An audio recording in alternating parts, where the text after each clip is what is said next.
વિકીલીક્સના founder julienne અસાન્જેને America મોકલવા પર આજે નિર્ણય. બ્રિટનમાં સુનાવણી. ઇરાક યુદ્ધ સાથે જોડાયેલી ગુપ્ત માહિતી લીક કરી હતી.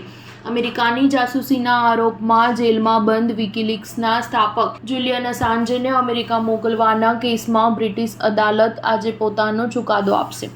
અસાન્જે 13 વર્ષથી કાનૂની લડાઈ લડી રહ્યા છે. તેના પ્રત્યાર્પણ માટે અમેરિકા દ્વારા બ્રિટિશ કોર્ટમાં અરજી પણ દાખલ કરવામાં આવી હતી. અમેરિકાએ બ્રિટિશ કોર્ટને ખાતરી આપી છે કે તેઓ 52 વર્ષીય જુલિયન અસાન્જેને ફાંસીની સજા નહીં આપે.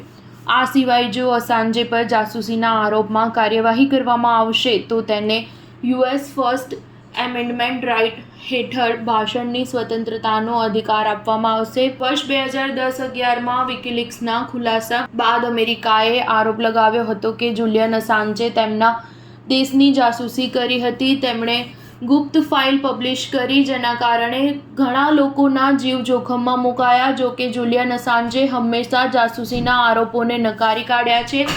જુલિયન અસાન્જેની કાનૂની ટીમે રોયટર્સ સાથે વાત કરતાં કહ્યું કે જો નિર્ણય તેના પક્ષમાં આવશે તો તે 24 કલાકની અંદર ઘરેથી રવાના થઈ જશે. પરંતુ જો આ કેસ તેના પક્ષમાં નહીં આવે તો ફરી એકવાર તેને કેટલાક મહિનાઓ સુધી કાનૂની લડાઈનો સામનો કરવો પડશે. વિકીલીક્સની સ્થાપના પહેલાં જુલિયન અસાન્જે કોમ્પ્યુટર પ્રોગ્રામર અને હેકર હતા. તેમના કામને કારણે